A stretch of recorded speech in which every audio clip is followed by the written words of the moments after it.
کیا ہے؟ اگر ان کے لیے یہ چیز لازم ہے، ضروری ہے، تو ہمارے لیے تو بدرجہ ہونا ضروری ہے۔ پھر ہمارے اوپر بھی یہ حق لازم ہوتا ہے کہ ہم بھی اپنے والدین کے ساتھ نیکی کرتے رہیں، اپنے گھر والوں کے ساتھ حسن سلوک کرتے رہیں۔ اس کے مختلف طریقے ہیں حسن سلوک کے، کہ تم اپنی زندگی کو بھی نیکیوں والی بنا لو، تو یہ بھی گھر والوں کے ساتھ حسن سلوک ہے۔ اگر میں برائی کرتا ہوں، میں بدی کی زندگی گزارتا ہوں، تو لوگ جہاں مجھے برا کہیں گے تو میرے والدین کو بھی برا کہیں گے۔ اگر میری زندگی خوبصورت نہیں ہے تو میرے گندے کردار کی وجہ سے میرے جو خاندان ہے اس کو بھی برا کہا جائے۔ تو نیکی یہ ہے کہ تم اپنی زندگی کو ستھرا کرو، اور وہ زندگی کیسی ہونی چاہیے؟ حضرت بلال حبشی رضی اللہ عنہ، آپ کا آخری لمحے ہیں دنیا سے جانے کے، قریب المرگ یمن کے اندر موجود ہیں اپنے بستر پر، اور بیوی سے کہا کہ مجھے کپڑے دو، نئے کپڑے سے بہتر نہیں۔ آپ جانتے ہیں کہ حضرت بلال غلامی کی زندگی بسر کی، ساری زندگی اپنے جسم کے اوپر نیا کپڑا نہیں پہنا۔ حضرت بلال نے کہا کہ مجھے نئے کپڑے دو، نئے کپڑے پہنے، بہترین خوشبو لگے۔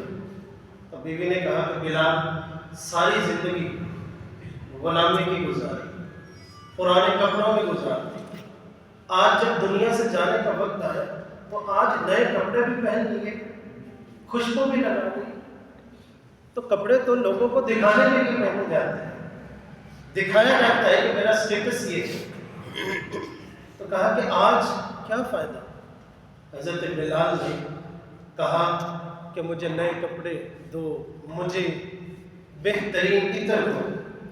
جب کپڑے پہن لیے تو پھر بیوی سے کہا کہ تم کہتی ہو کہ آج نئے کپڑے پہننے کا کیا فائدہ؟ کہا تم نہیں جانتی، آج ہی تو جس یار کے لیے ساری زندگی گزارتی، آج ہی تو اس سے ملاقات کا وقت آیا ہے۔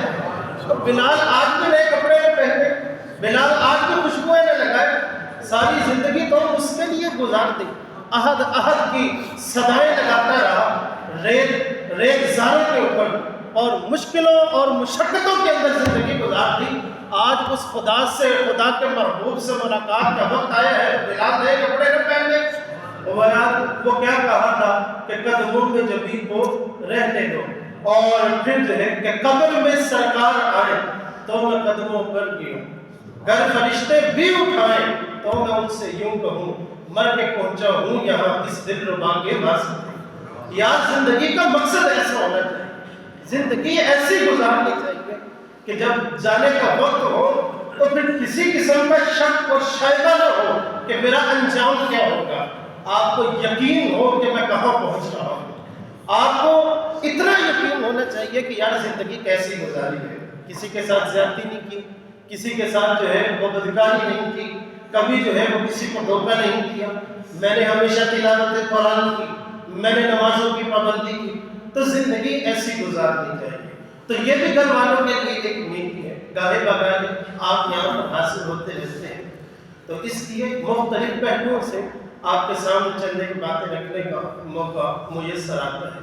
تو جہاں پر والدین کے لیے ایک نیکی یہ ہے کہ آپ جو ہے وہ ان کے لیے صدقہ و خیرات کرتے رہیں، دیگر اعمال کرتے رہیں، تو وہیں پر یہ بھی یاد رکھیے کہ آج کی اس نشست کا ملخص یہ ہے کہ ان کے لیے ایک نیکی ہے کہ تم اپنی زندگی کو خوبصورت بنا لیں، یہ بھی نیکی ہے۔ تو یہ عزم مصمم اور ارادہ کرنی کہ میں دیگر جو نیکیاں ہیں وہ خرچ ہو، وہ دیگر ہو، وہ تو کرنے کی کوشش کروں گا ہی کروں گا، لیکن میں انفرادی طور پر، انڈیویجولی طور پر میں خود اپنی زندگی کو بہتر بناؤں گا۔ وہ تلاوت قرآن سے ہو، وہ نمازوں کی پابندی سے ہو، وہ کسی کے ساتھ جو ہے وہ مسکرا کر ایک جملہ بولنے سے ہو، کسی کو مسکرا کر مل لینے سے ہو، کسی کے ساتھ میٹھا بولنے سے ہو۔